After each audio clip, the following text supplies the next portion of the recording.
Olá pessoal, como vocês estão? Espero que estejam bem. Sejam muito bem-vindos a mais um vídeo desse canal. Hoje eu quero compartilhar com vocês uma reflexão rápida. Assim, né? Às vezes eu falo que reflexão é rápida, mas no final das contas o vídeo sempre tem pelo menos 10 minutos, não é mesmo? Mas realmente essa semana aconteceu algo comigo e o Senhor usou essa situação para falar mais profundamente a respeito de outra coisa. É isso que eu quis trazer para vocês.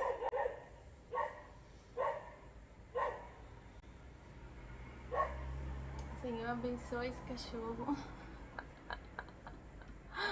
pra que ele pare de latir, né? Lembrando do vídeo da reclamação. Não podemos reclamar, não podemos reclamar. E é isso que eu quis vir compartilhar com vocês, porque eu achei uma reflexão muito preciosa da parte do Senhor, sabe? Hoje aqui eu tô com coco e já coloquei um óleo de coco no cabelo. Ultimamente eu tenho pensado que para compartilhar as coisas que o Senhor fala conosco, não precisa ser extremamente elaborado. Não, tem que ser algo espontâneo, assim como o Senhor fala conosco muitas vezes, né? Bom, gente, eu quero começar falando pra vocês que o Judá, ele desmamou. É um vídeo aqui no canal que eu tava falando que a gente tava nesse processo. E finalmente aconteceu. E agora que aconteceu, eu meio que fiquei livre pra poder voltar a consumir leite derivado. Se você não tá entendendo o que eu tô falando aqui, tem um vídeo aqui no canal que eu falo sobre a alergia que meu filho nasceu com ela, que é a PLV, alergia à proteína do leite. Então faz mais ou menos uns pouco mais de 2 anos, eu acredito, que eu não consumo nada que tem leite derivado. Eu precisei dar esse contexto pra vocês, porque vocês vão entender o que aconteceu comigo. Na quinta-feira, nós saímos em família, nós fomos ao restaurante, pedimos uma tábua e foi aquela coisa muito gostosa. E no final, a gente decidiu escolher uma sobremesa. E eu poderia escolher do cardápio, que tinha lá vários tipos de sobremesa. Ou eu poderia ir lá na ilha e escolher um sorvete, montar pra mim um sorvete. Eu escolhi o sorvete. E aqui começa a nossa reflexão. Primeiro, eu nem gosto de sorvete. Mas, aquele dia, eu quis tomar um sorvete de casquinha. Por quê? Porque eu tinha liberdade para poder comer algo com leite. E quando eu cheguei lá na ilha e fiquei olhando aquele tanto de sabores, a primeira coisa que passou na minha cabeça foi leite, leite, leite, leite, leite.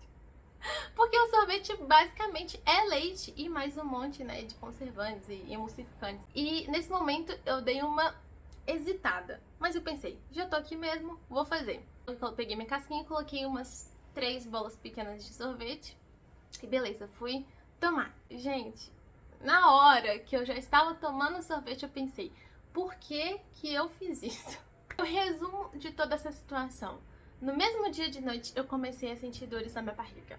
No dia seguinte, eu passei muito mal de dor de barriga.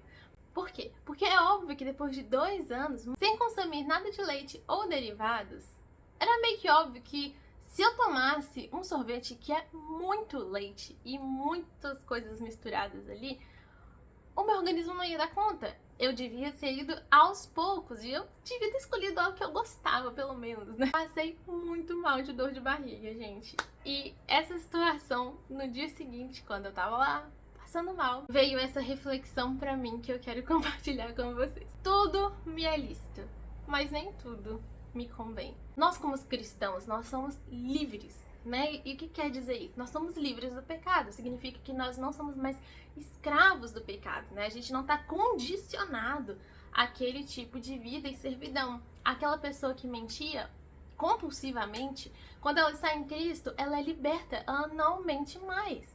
Aquela pessoa que se embebedava e não conseguia parar, em Cristo, ela é livre para parar, ela não precisa fazer isso mais. Quando nós somos compulsivos, até mesmo com comida, né, seja um doce ou algo desse tipo, em Cristo nós somos livres para ter domínio próprio, dizer não. Essa é a liberdade do cristão. Nós somos livres desse tipo de escravidão do mundo. Me era lícito que eu pudesse comer algo com leite, mas será que me convinha escolher o sorvete? Será que não tinha algo melhor, uma escolha melhor que eu poderia ter feito? Além de eu conseguir ter uma experiência melhor, sabe? Comendo, me deliciando ali, e ao invés de ficar tipo, nossa, por que que eu escolhi esse negócio? E depois disso, eu não precisaria ter que colher os frutos da minha escolha ruim. entende? Eu não precisaria ter ficado passando tanto mal no dia seguinte, porque eu escolhi mal, porque não me convinha o sorvete naquele momento. Sinceramente, eu acho que não me convinha sorvete mais. Nós podemos ter melhores escolhas. Nós podemos usar a nossa liberdade para glorificar a Deus. E nós podemos usar a nossa liberdade para não dar espaço pro pecado. Pense numa pessoa que tinha uma vida antes de Cristo, que era assim, regada a muitas bebidas e boate, né, vida noturna. E agora ele encontra Jesus. E ele abandona toda aquela vida para trás. Mas essa pessoa, em um determinado momento da vida dela, decide que com a liberdade que ele tem em Jesus de não pecar, ele pode acompanhar um amigo, por exemplo, que chamou ele para ir a uma boate. Mas essa pessoa, ela volta para esse ambiente com esse amigo pensando: ah, eu tô aqui, mas é só não fazer o que eu fazia, né? Afinal de contas, eu sou livre, eu posso estar aqui sem pecar. Mas conforme ali a noite vai adentrando e ele tá ali naquele lugar com os amigos, de repente o amigo oferece uma bebida. E ele pensa: bom, eu posso tomar um pouquinho, afinal de contas, só não pode embebedar. Aí ele toma aquela bebida e de repente ele toma mais outra e mais outra, afinal de contas ele sabe o limite dele, não é mesmo? E aí de repente ele começa a ouvir uma música aqui que ele conhecia antes, a outra ali que ele gostava antes. Tudo bem que a letra é um pouco profana, talvez até blasfema, mas já que estamos aqui, eu sou livre, eu vou dançar aqui com os meus amigos. E aí de repente você começa a falar palavras torpes novamente, como você fazia antes, e olha só, você já está praticando a sua antiga vida novamente. Por quê? Porque um abismo chama outro abismo. Você usou a sua liberdade para dar ocasião para o pecado. E você foi cada vez mais entrando nisso e pior, ainda colocou o seu testemunho na lama. Mas olha só, esse exemplo da boate é só um.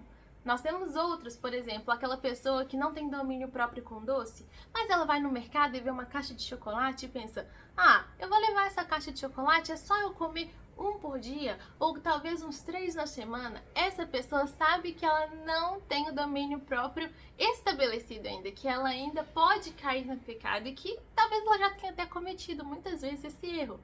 Porque ela está escolhendo deliberadamente levar aquela caixa de chocolate para casa, sendo que ela sabe que tem a possibilidade, que ela tem até um certo tipo de medo de acontecer dela comer a caixa inteira num dia só. Entende? Se o seu olho te faz pecar, arranca ele fora. Isso é muito sério. É melhor você entrar cego no céu do que você entrar com os 2 olhos no inferno. Entende? Essa é a realidade da nossa vida. E eu tô falando isso com muito temor, gente. Muito temor mesmo. Faça melhores escolhas, né? Às vezes a pessoa ela vai levar essa caixa de bombom pra casa e ela vai cometer um pecado porque ela não escolheu o melhor. Ela deu espaço para o pecado na liberdade que ela tinha em Cristo. Ou então, aquela pessoa que tinha problema com mentira, como eu disse antes. A pessoa que mente compulsivamente. E ela tá no serviço dela, ela tá trabalhando ali e o chefe dela fala para ela mentir várias vezes. Tanto mentiras, sei lá, grandes, né? Sonegam o imposto, caso você esteja no financeiro. Mentiras pequenas. Alguém ligou pro escritório e quer falar com seu chefe e ele fala que eu não tô. Parece besteira, né, gente? Nossa, Ingrid, mas isso é muito radical. Gente, pecado é pecado.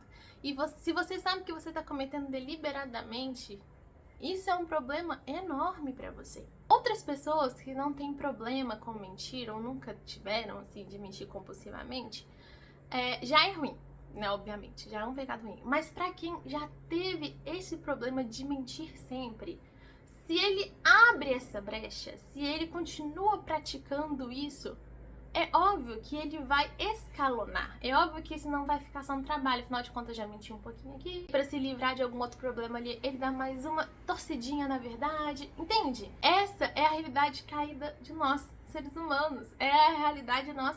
Enquanto ainda estamos aqui nessa terra, nós não estamos livres do pecado completamente.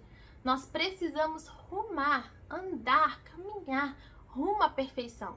Nós vamos ser perfeitos aqui? É claro que não, afinal de contas, só na glória, finalmente esse corpo, né, vai ser glorificado e não mais teremos tentações, não mais será manchado, né, do pecado, e é justamente por causa disso que nós poderemos estar com Deus todos os dias, vivendo com Ele, estando em plena comunhão com Ele, como nós não estamos agora. Mas só porque nós temos essa limitação agora, só porque nós ainda vamos pecar aqui, não significa que você não tenha que se esforçar para chegar à perfeição, para ser como Cristo. Afinal de contas, Cristo andou nessa terra e ele não tinha pecado nenhum. Ah, mas Cristo era Deus. Sim, mas ele se esvaziou quando ele veio para a terra. Ele deixou todos os atributos lá. Ele se fez homem. Ele se fez como nós. Na palavra fala que ele foi tentado de todas as formas. E é por isso que ele consegue se compadecer de nós. É por isso que ele consegue saber o que nós sentimos, o que nós passamos, porque ele foi tentado. A diferença é que ele não pecou aqui. Glória a Deus. Glória a Deus, porque por causa disso, hoje nós somos salvos. Por causa disso, ele pôde se entregar na cruz e morrer no meu e no seu lugar. Mas ele foi um exemplo, uma pessoa que tinha plena comunhão com Deus. E o mesmo Espírito que estava habitando em Jesus está habitando em nós hoje. O Espírito que clama, Abba, Pai. Nós devemos nos esforçar para sermos como Jesus aqui nessa terra. Ele tinha liberdade para dizer sim ou não para o pecado. Em todas as vezes que ele foi tentado, ele disse não para o pecado. Nós também temos essa liberdade. Nós podemos fazer melhores escolhas. Se nós sabemos que aquela situação vai nos levar a pecar, se nós sabemos que aquela liberdade, aquela porta que a gente está abrindo, pode nos levar a caminhar cada vez mais próximo ao pecado, que foi o que aconteceu com Ló, né? Quando Ló estabeleceu as tendas dele ali no campo, ele foi levando a tenda dele até cada vez mais próximo de Sodoma. E a gente sabe qual foi o fim de Sodoma e Gomorra. Ah, Ingrid, mas olha só o que você está me falando, é tão radical, porque se eu não disser para o meu chefe, se eu não obedecer o que ele está dizendo, se eu não cometer esse pecadinho aqui, eu vou perder meu emprego, eu vou perder a minha provisão. Entra o final da minha reflexão com você. Significa que você não confia em Deus. Afinal de contas, você acredita que é preciso pecar para que você continue tendo a sua provisão. Como se Deus não fosse o seu provedor. Como se Ele não fosse honrar você por ser fiel a Ele. E nós temos inúmeros exemplos na Bíblia de pessoas que foram fiéis a Deus e que Deus honrou a vida deles. Mais do que isso, olhou para eles com graça, com alegria sobre a vida deles. Nós temos o exemplo de Davi e Saul. Davi fugiu de Saul por muito tempo e Deus deu oportunidades para que ele pudesse matar Saul. E ele não fez isso. E não era porque Davi tinha medo de matar ou qualquer coisa do tipo. Muito pelo contrário, pela história aí a gente sabe que ele passava o cerol de verdade. Mas ele não matou Saul porque ele tinha convicção de que se Deus tinha ungido ele como rei, Deus é que tinha que tirar ele do trono de rei. Ele foi fiel e ele sofreu, gente. Até que Saul finalmente morreu na mão dos filisteus e Davi unificou Israel. Depois o Senhor fez florescer, imensamente o reino de Davi. Da mesma forma foi Esther, ela que estava ali entre a vida e a morte. Se ela escolhesse ser fiel e lutar pelo povo dela, a esposa, ela não poderia se aproximar do rei a menos que ele mandasse chamá-la.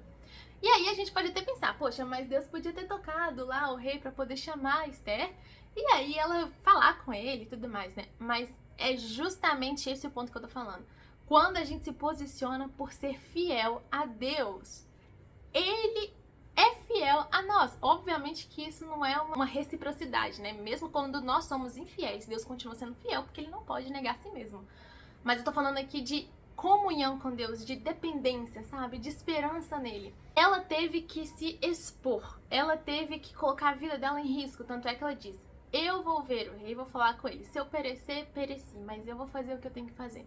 E Deus inclinou o coração para ela. Assim também nós temos o exemplo de Abraão. Não estava exatamente colocando a vida dele em risco, mas ele estava disposto a sacrificar o próprio filho em obediência a Deus. Quando nós somos pais, a gente tem uma noção maior do que Abraão fez. E ele cria que Deus era suficientemente soberano para que se ele matasse o filho dele, ele reviveria o filho dele. E só de Deus ver o coração de Abraão disposto a fazer aquele ato, ele manda ele parar antes dele concluir. E ele mesmo provê o sacrifício que vai ser feito ali naquele lugar, no lugar de Isaac. Nós não vamos perder nada por ser fiéis a Deus. E aqui eu não tô pregando pra vocês aquela lei do me dá que eu vou te dar de volta, e a reciprocidade, você faz isso, eu te dou aquilo. Não. não é barganha. A gente não tem como ter moeda de troca com Deus. Pode ser que, sendo fiel, você vai passar por dificuldades, assim como nós vimos também inúmeros exemplos na Bíblia. José foi muito fiel, mas olha as dificuldades que ele passou. Deus usou a vida dele para salvar o Egito e ainda salvar a própria família, que estava perecendo de fome. Eu poderia ficar aqui fazendo muitos exemplos, mas eu quero finalizar com o exemplo de Jesus, o homem que andou sem pecado nessa terra, em plena comunhão com Deus Pai. Ele passou aqui nessa terra por muitas dificuldades. Ele mesmo diz que o Filho do Homem não tinha onde reclinar a cabeça. Mas, sabendo da glória que haveria depois, e principalmente sabendo que todos nós estaríamos reunidos com Ele, naquele grande dia, quando Ele buscar a sua noiva, a alegria que estava proposta a Ele, Ele se entregou.